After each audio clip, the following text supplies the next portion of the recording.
small enough to use it as a nest, and her eggs are safe from larger predators up here. But as soon as they hatch, her 8 little ducklings must make it to the pond to feed. It's a difficult journey. They won't be able to fly for months. The instinctive bond with their mother is so strong.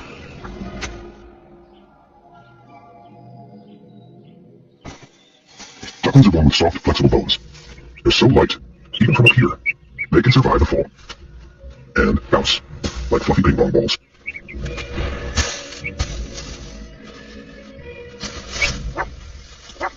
Mom calls her brood together, but there's always one straggler.